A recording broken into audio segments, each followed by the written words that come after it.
Bonjour les randonneurs, bonjour l'équipe, bonjour mes amis. Voilà, on n'arrête pas le progrès. Un petit briefing par vidéo pour cette randonnée, le Tour du Mont Tabor.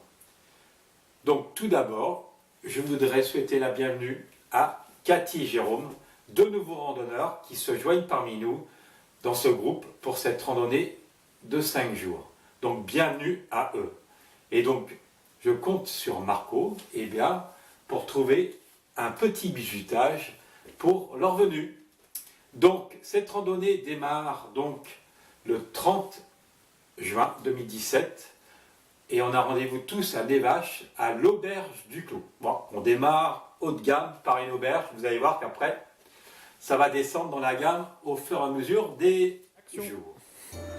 Voilà donc la carte du Mont Tabor et donc je vais vous expliquer les différentes étapes de notre randonnée du Tour du Mont Tabor. Donc on va démarrer de Névache le samedi matin, donc le 1er juillet.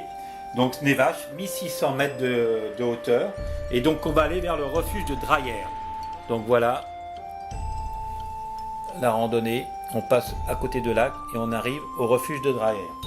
Donc ça fait une randonnée d'un temps de 5h45 avec plus 917 mètres de dénivelé en plus et moins 437 mètres de dénivelé. Donc c'est une étape correcte pour une première étape. La deuxième étape, donc on va partir du refuge de Draillères qui est à 2170 mètres et on va aller vers le refuge des Terres Rouges. Donc Draillères, on passe à côté des lacs, on fait ça, on fait ça, on fait ça et hop, refuge des Terres Rouges. Donc qui est à 2182. Donc finalement, on ne monte pas et on reste à la même altitude au niveau couchage. Par contre, pendant la randonnée, la journée, on va faire plus 1000 mètres de dénivelé positive et moins 950 mètres de dénivelé négative. Voilà, donc ce refuge des Terres Rouges, c'est un refuge qui vient d'ouvrir, donc je pense qu'il va être sympa. J'ai eu des bons contacts déjà avec la personne de ce refuge. Donc nous arrivons à la troisième étape qui commence déjà un peu plus à se corser. Donc on va partir du refuge des Terres Rouges et on va aller passer un premier col à 2600 mètres. On va passer au refuge des Marches. On pourra peut-être boire un petit café et on va repasser un deuxième col avant d'arriver au refuge du Tabor. Donc refuge du Tabor qui est à quand même 2502 mètres. Et donc on va faire plus 1200 mètres de dénivelé dans la journée, moins 900 mètres de dénivelé. Donc une randonnée qui est donnée pour 6 heures. On va en parler, il y aura peut-être un peu de neige, puisque la neige est tombée très tardivement sur les Alpes cette année. Donc refuge du Tabor, là c'est pas de douche chaude, que des douches froides. C'est la seule fois où on aura que des douches froides.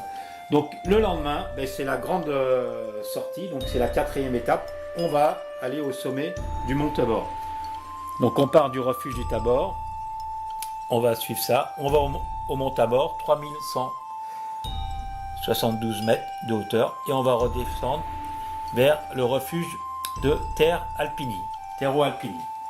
Donc là, c'est 7 heures, c'est une randonnée qui est donnée pour 7 heures, donc ça va être notre plus grosse journée. Et on va arriver à l'altitude de 1765. Voilà, donc et la dernière étape, on va partir du refuge de Terre Alpini et on va retourner jusqu'à Névache. Assez facile. Bon, déjà, on peut avoir une variante suivant l'état de forme de la troupe en remontant sur nos pas et en reprenant un deuxième chemin qui doit être un peu plus joli, mais on verra l'état de forme. C'est une variante que nous a proposé Étienne, mais il nous proposera ça le dernier jour. Voilà, donc côté randonnée, je vous ai tout dit. Je sais que vous êtes tous des randonneurs avec expérience, mais des petits conseils.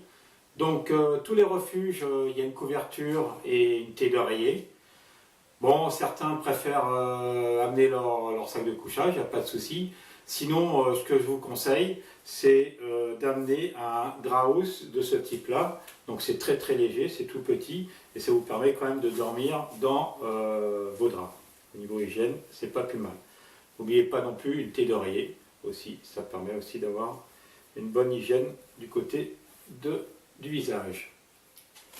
Pour ma part, je préfère la poche d'eau que je mets dans le sac. Ça me permet de boire régulièrement, alors qu'avec la gourde, vous êtes toujours obligé de décharger votre sac et à la fin de la journée, avec la lourdeur, vous ne le faites plus et donc vous ne buvez plus. Comme je l'ai évoqué tout à l'heure lors de la description de la carte, il est tombé de la neige assez tardivement sur les Alpes et on risque de passer certains passages de col, des névés. Donc pour les personnes qui veulent se sentir en sécurité, je vous conseille d'acheter ces crampons. Ce n'est pas vraiment des crampons type montagne, c'est des crampons très très légers, donc qui s'adaptent sur la chaussure de randonnée très facilement. Donc avec un élastique, et ça nous permet quand même d'avoir des crochets d'une certaine dimension et les gens se sentent bien accrochés au niveau de la neige. Et c'est pas lourd. Donc j'ai acheté ça sur Amazon. La marque, seule marque, c'est Snow Swatch.